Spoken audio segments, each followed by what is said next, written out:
कांग्रेस सांसद और लोकसभा में नेता प्रतिपक्ष राहुल गांधी की मुश्किलें एक बार फिर से बढ़ सकती हैं। ऐसा हम इसलिए कह रहे हैं क्योंकि हाथरस के बहुचर्चित बिटिया प्रकरण में बचाव पक्ष के अधिवक्ता ने राहुल गांधी को विधिक नोटिस भेजा है। उन पर अदालत में दोष मुक्त हुए 3 युवकों को दुष्कर्म का आरोपी बताकर मानहानि करने और जानबूझकर अदालत के फैसलों को नकारने का आरोप लगाया है। युवकों की सामाजिक प्रतिष्ठा धूमिल करने पर 50-50 लाख रुपए देने के लिए कहा है। बता दें कि 12 दिसंबर 2024 को कांग्रेस सांसद राहुल गांधी ने हाथरस पहुंचकर पीड़ित के परिजनों से बात की थी। इसके बाद राहुल गांधी ने सोशल मीडिया प्लेटफॉर्म एक्स पर पोस्ट की थी और वीडियो भी डाला था, जिसमें आरोप लगाया था कि पीड़ित परिवार घर में कैद है और आरोपी खुलेआम घूम रहे हैं।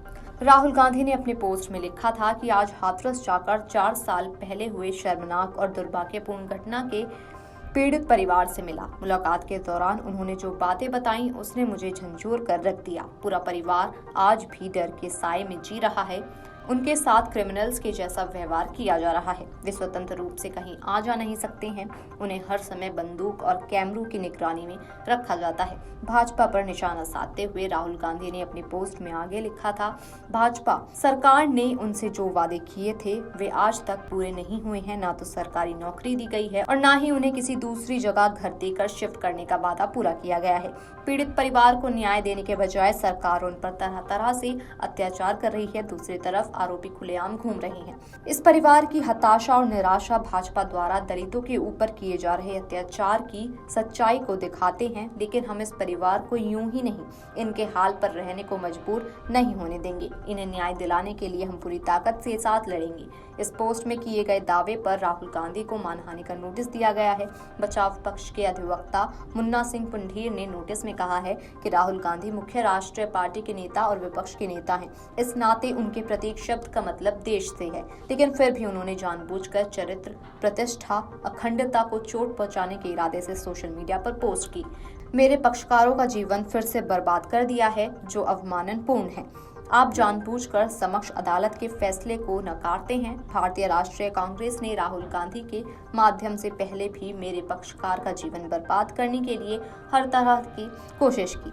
नोटिस में कहा गया है कि इस प्रकरण में थाना चंदपा पर संदीप सिसोदिया और चंदू के खिलाफ मुकदमा दर्ज हुआ था। राजनीतिक दलों के अनुचित समर्थन के कारण मेरे पक्षकार रवि, लवकुश और रामकुमार को साजिश के तहत इस मामले में शामिल किया गया। उन्हें 2.5 साल की लंबी अवधि का समय सामूहिक दुष्कर्म, हत्या आदि के झूठे आरोपों के कारण जेल में बिताना पड़ा और उनकी समाज में बदनामी हुई। इस मामले में सीबीआई ने आरोप पत्र दाखिल किया। मुकदमा अब समाप्त हो गया। विशेष न्यायाधीश ST एक्ट ने मेरे पक्षकार के रवि व लवकुश को सभी आरोपों से बरी कर दिया। अदालत में इनके खिलाफ दुष्कर्म, सामूहिक दुष्कर्म, हत्या के आरोप साबित नहीं हुए। मेरे पक्षकार निर्दोष थे और पीड़ित के साथ दुष्कर्म नहीं हुआ था। मेरे पक्षकारों का जीवन कुछ हद तक आरामदायक होने जा रहा था, लेकिन आपने गंदी राजनीति के तहत एक्स पर पोस्ट अपलोड की, दुष्कर्म के आरोपियों के खुलेआम घूमने जैसे आरोप लगाए।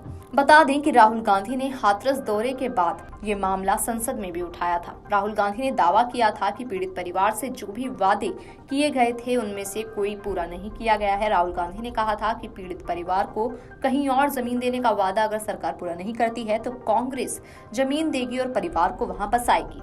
गौरतलब है कि हाथरस में सितंबर 2020 में दलित समाज की एक युवती के साथ दरिंदगी का मामला सामने आया था। कई दिनों तक दिल्ली के अस्पताल में मौत से जंग लड़ने के बाद युवती ने दम तोड़ दिया था। पुलिस ने आधी रात बिना परिवार की सहमति के उसके शव का अंतिम संस्कार तक कर दिया था। इलाके के ही 4 युवकों पर दरिंदगी का आरोप लगा था। Video desk amarujala.com। अगर आप ये वीडियो YouTube पर देख रहे हैं तो हमारे चैनल को सब्सक्राइब कर बेल आइकन दबाएं और Facebook पर देख रहे हैं तो हमारे पेज को लाइक करें। 8 मिलियन प्लस सब्सक्राइबर, आपके इस भरोसे के लिए बहुत धन्यवाद।